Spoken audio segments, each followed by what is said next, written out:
So yun nga mga kalusaw, no, share ko lang sa inyo kung paano magbutas ng pa-islant sa mga tubong ginagawa natin sa Kalandiyo Oil, tulad nito. Oh my God! Wow! So makikita nyo dito is naka-islant na siya. Ayan. So naka-islant siya. Ayan. I-share ko sa inyo kung paano butasin yan, yung hindi kayo mapuputulan ng talim. Kasi yung iba ginagawa, binubutas na pa na nakaganto na yung ano nila, diba, ganyan, bubutasin nyo. Yung talim din nila nakaganyan, dapat una nakaganto, naka straight lang, parang like this. English yun, yan, ganyan, dapat nakaganyan ang una, diba? Tapos para yan mag-slanting ganito, pakita ko sa inyo.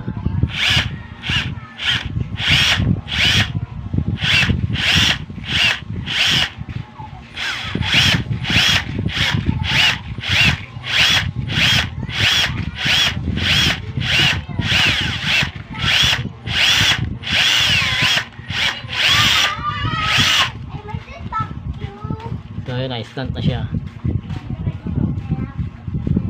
Kumbaga ibababa nyo lang ng dahan-dahan yung ano habang umiikot.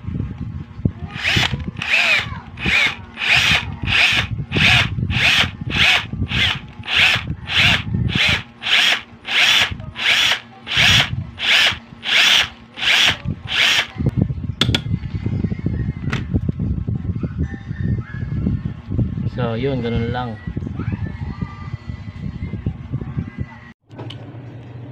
Hello vlog, welcome to my guys.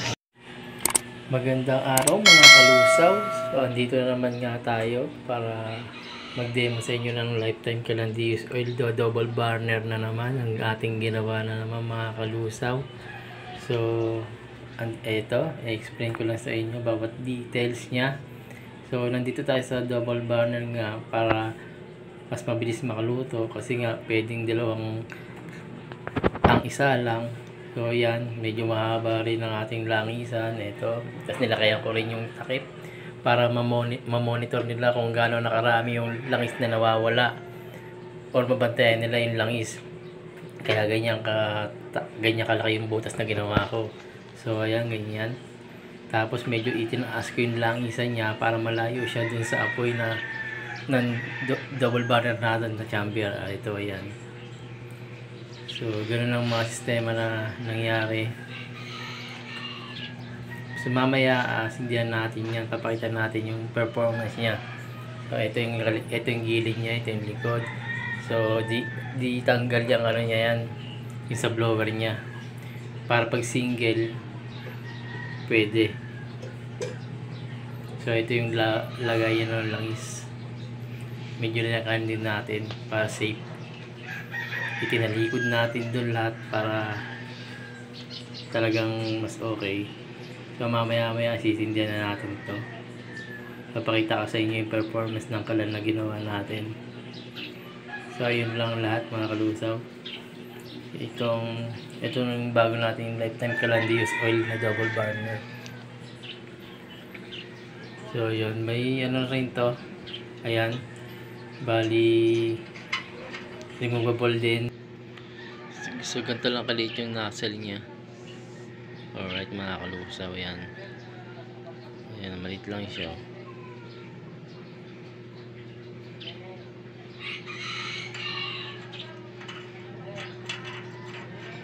Ayan, tigalas na rin siya.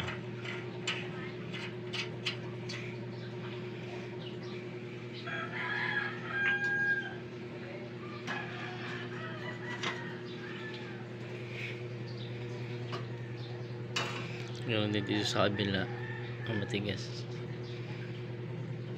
medyo migpit, hindi natin makalas. So mamaya titignan natin yung performance nya, kasi meron na tong buyer.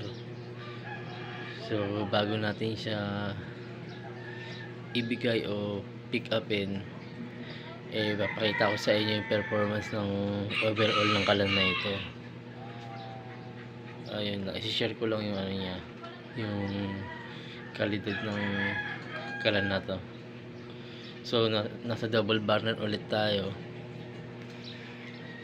Mas maganda naman kasi talaga pag double burner yung lifetime Calandius oil na meron kayo, kasi nga mabilis siya makaluto, hindi kayo mararush kapag may handaan. So dalawang malaking kaldero kawali, pwede nyo maisa lang, so hassle free kumbaga. Tapos dito naman sa likod, ito yung patakan niya ng langis. Ito yung pinakalangisan niya, ito. Ayan. Tapos andito naman yung ano niya ng blower, kabitan niya ng blower. So removable din to, natatanggal to. Pwede mag single na blower or magdalawang blower. Pwede naman dito isang blower lang, dalawa naman papaandar niya.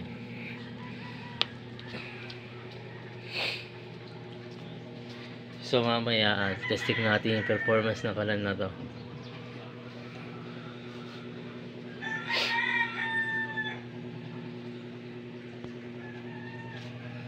So yun lang mga kalusaw.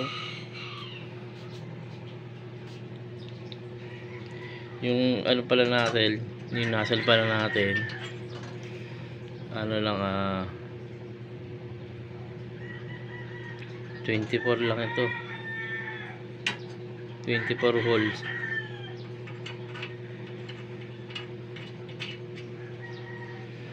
Napaka solid na ito mga kalusaw. Ganda rin siya pang outdoor, talagang pang ano ang luto, pang mabilis ang luto, pang marami ang putahe. Kunyari may handaan sa inyo, binyagan, birthday, kahit 10 putahe, mabilis kayo makakaluto dito. So hindi nyo na kailangan gising pa naman masyado ng maaga para lang magluto. Ang gagawin nyo na lang, maghiwa lang ng preparation, hiwa-hiwa, tas luto. Wala pang mga alauna, yan, sigurado matapos na kayo dyan, kahit 10 putahe pa yun, kasi nga dalawa yan Tsaka malakas siya mga kalusaw. Talagang binuo ko siya para dun sa para sa ganun sistema, yung pang malawakang luto. Kumbaga hindi kayo maghahagahol, hindi kayo mararush. Dalawa nga lang magluluto kasi nga dalawa yan para walang aberya. So ayun. So patry na natin mga kalusaw, sindihan yung lifetime Calandius oil natin na double burner. Medyo basa pa yung pintura niya kasi nga malamig ngayong panahon, pero hindi makaka-apekto yan, walang kaso yan. So tara, testingin natin. Okay, gamit lang ako ng tissue para mas maganda yung pinaka niya, pagpabaga niya. Yan, tissue. Ganito yung tama. Ito yung process pag i-restart nyo yung kalan, kung paano paganahin. Kuha lang kayo ng papel or tissue, pwede rin mga karton. Kaso pag karton kasi matagal malusaw yun, kaya matagal yung pula na matagal niya makukuha yung pagiging blue flame lang, kasi may hawal ng pula yung kapag karton, matagal. Lulusawin niya muna yung bago mo makuha yung blue flame niya. Kaya mas okay kung papel na lang o kaya tissue. Ayan, pilas-pilasin mo lang yan. Ganun din sa kabila. Yan dito, parehas lang yan.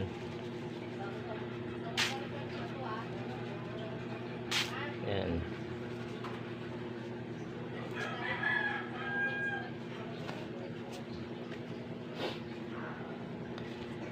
Alright.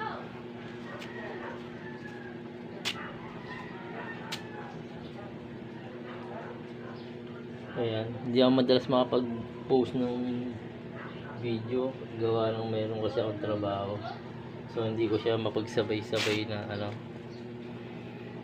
kasi ano rin yung schedule ko, pitpitan yung trabaho dyan sa Marikina, sa may ano, Fortune, sa may Chances Street, dyan ako nagtatrabaho, sa may pub metal.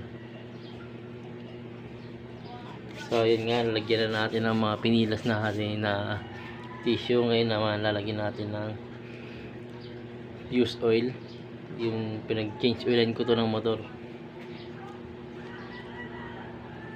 Lalagyan lang natin siya ng sakto lang, huwag masyadong marami, sakto mabasa lang yung mga tissue na nilagay natin. Yan.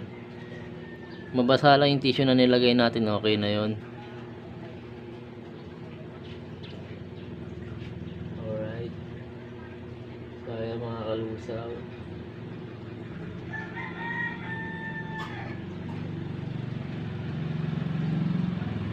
so ayan mga kalusaw. Ngayon ang next step natin dito, ayusin natin yung ano, tissue para mabasa siya ng para mabasa lahat na totally.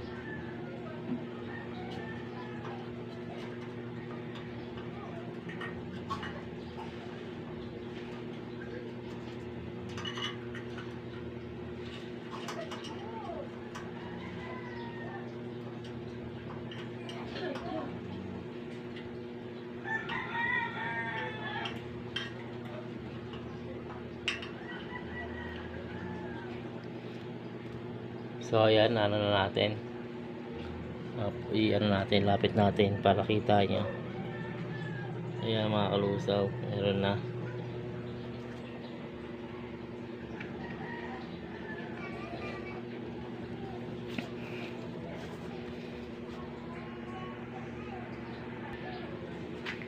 Ngayon naman sisindihan na natin ng bosporo yung ano. Alright, so yun,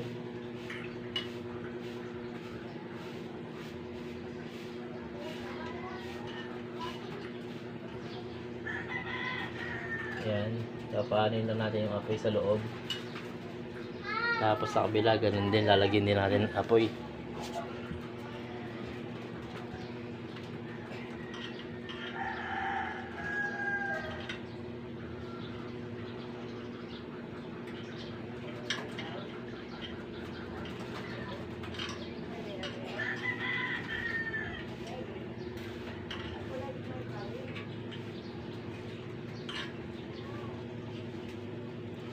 So yan,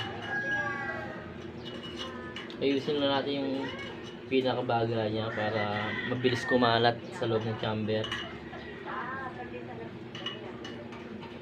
Baka pag nakita niyo mamayang mainit yung chamber, baka masunog yung ano, yung mga pintura, baka umusok, baka magtaka kasi kayo kaya sinabi ko na. May pintura kasi yung labas niyan.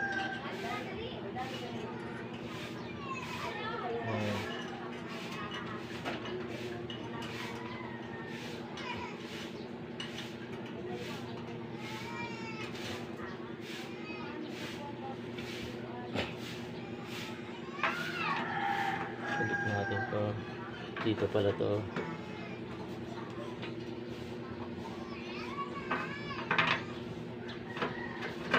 Alright. So, antayin na lang natin mag-preheat siya. Ipapreheat natin siya ng maayos para makuha yung magandang apoy. Pag alam na natin na okay na, sindihan na natin yung blower.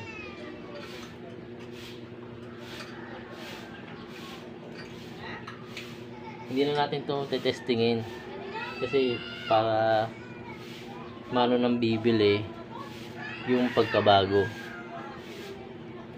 Huwag na natin siyang lagyan lang, kabuhos-buhos na lang tayo.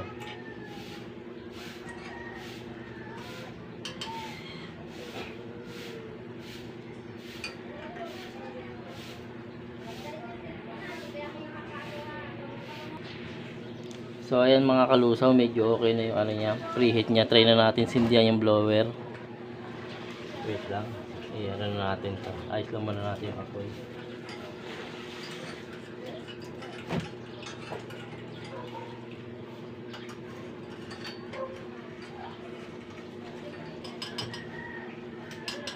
Tingnan natin.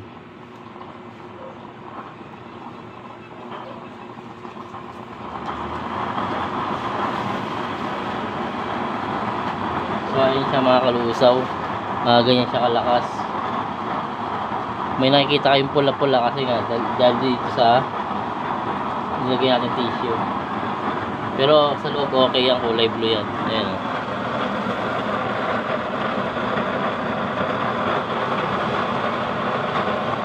Kita nyo mga kalusaw.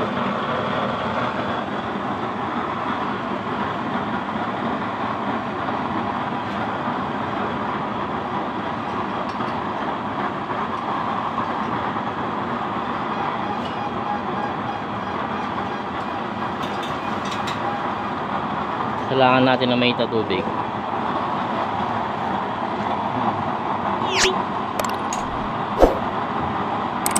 So ganyan kalakas yung apoy niya mga kalusaw.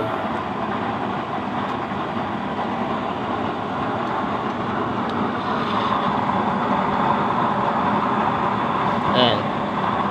Kita niyo ba?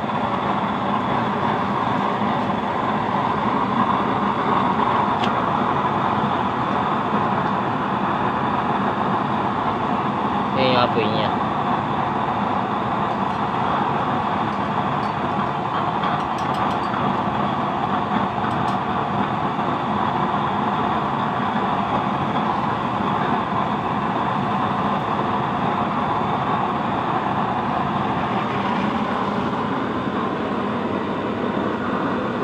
Tagal natin ang langis at nawala na siya ng langis.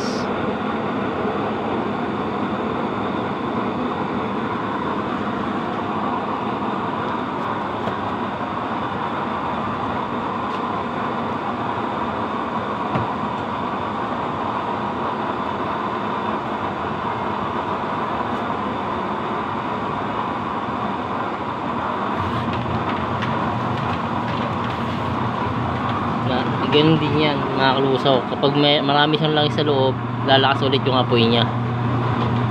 So ganun yung nangyayari yan.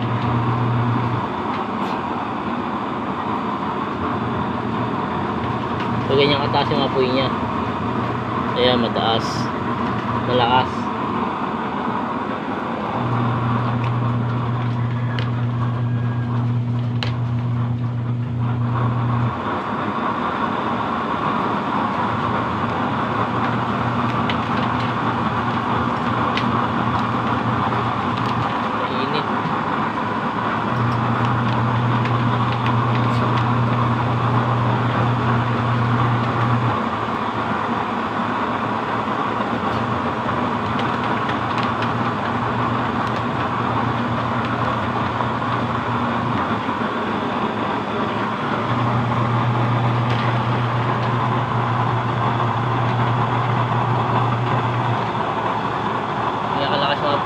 Ganyan kalakas yung apoy niya mga kalusaw.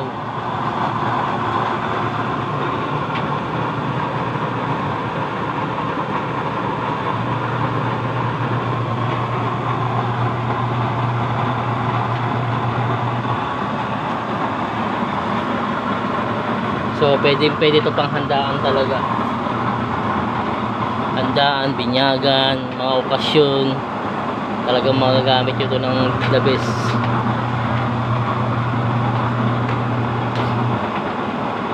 Ayan, kita nyo kung gaano siya kalakas. Kahit kawa dito na ano, number 1, number 2, dalawa sabay kasya. Malayo nga itong camera natin kasi mainit eh.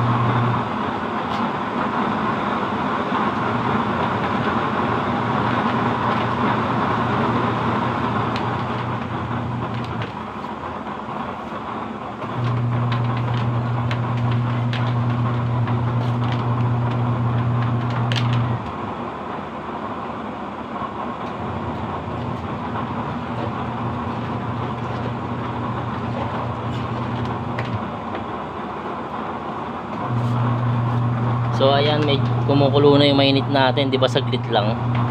Ayan oh. Saglit lang, 'di ba? Wala pang 2 minutes yata, 'di ba? So ganun siya kalakas, ganun siya kainit. High heat talaga siya.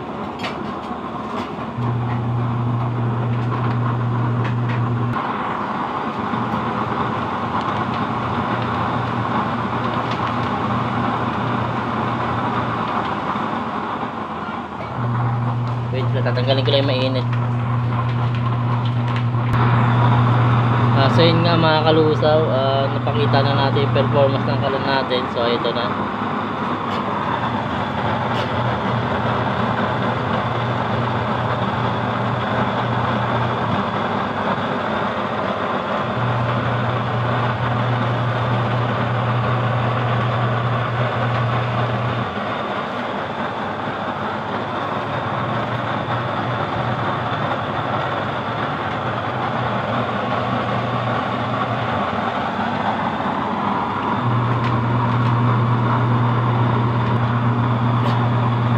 So ayan mga kalusaw.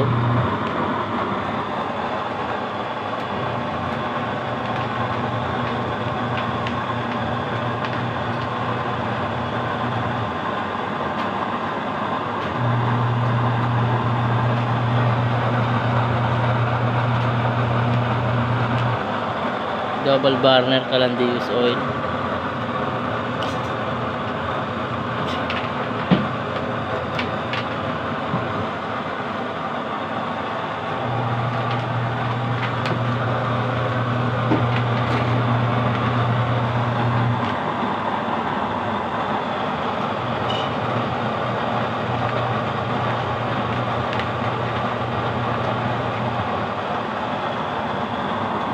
Alright, maraming salamat sa inyo lahat. God bless and more power.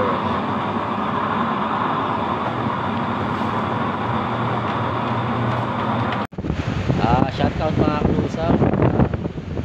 I-share ko lang itong bago natin gagawin kalan. Use oil. So ito siya. Ayan. Alright, ayan. Sa mga gusto gumawa, kasi ganito yan eh. Ayan o. Yung butas na ginagawa ko, maliit lang. Halos hindi pa nga kasya yung daliri dyan eh. Maliit lang yan. Ayan o. Yan yung tubo, maliit lang yung tubo. Pero mas malaki pa yung tubo sa butas. So ganito lang kalaki yung butas natin na ginawa natin daanan ng hangin. Pakita ko sa inyo ha. So ayan. Ayan o.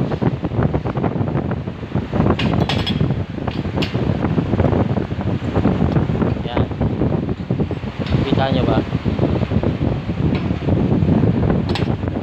Ito lang yan siya. Ayan. Ito, yan, ganyan lang siya kalaki. So baka nagtataka kayo, dapat ba yung sukat ng tubo na ikakabit nyo is ganun din kalaki yung butas ng bilog? Hindi. Basta may butas yan, kahit 8 lang o kaya G's, pwede yan. Pakita ko sa inyo pag natapos yan. Ayan, pag binarena nyo to, binarena yung ito makapal kasi yan eh. Pag binarena nyo yan, kahit ito lang, ganito lang kalaki ang butas. Ayan o. Oh. Ang finish ng buga ng apoy niyan is mataas pa rin, malakas pa rin. So huwag na kayong matakot gumawa. Isang barena lang, isang butas lang ng barena. Tapos ayun o, 3 yung lang yung tubo natin o. Ayan o, maliit lang yan yung tubo natin. Ayan o, ito lang yung tubo natin, parang 3/4 3/8, yan, maliit lang. So diba maliit lang yung tubo natin na dinakasan ng nasil nya. Ayan, so mas maliit pa yung butas ng labasan ng hangin. So ayan. So ayan yung butas natin ng labasan ng hangin. O ayan o, maliit lang tong talim natin o. Ayan. So ganyan lang siya kalaki. So walang problema yan kahit maliit lang yung daanan ng hangin mo. Ayan, walang problema. Swak pa rin yung apoy niyan, goods na goods pa rin. So papakita ko sa inyo yung finish na ito. Alright. Ayan. Pag ito natapos na natin, papakita ko sa inyo yung kabuuan. So ito yung gamit natin, titres lang to. Ayan, titres. Ayan, ganyan yung magiging mangyayari. Ayan, lit na ng butas oh, daanan ng hangin. Hindi porkit malaki yung tubo mo eh malakas na yung buga ng apoy mo. Wala sa butas, wala yan sa ano, sa laki ng tubo. Nasa pwesto pa rin ng mga butas ng nozzle yan. Kung tama yung butas ng nozzle mo, kahit anong blower ang ilagay mo, malakas o mahina, maganda ang buga niyan. Mataas, malakas, kulay blue, yun.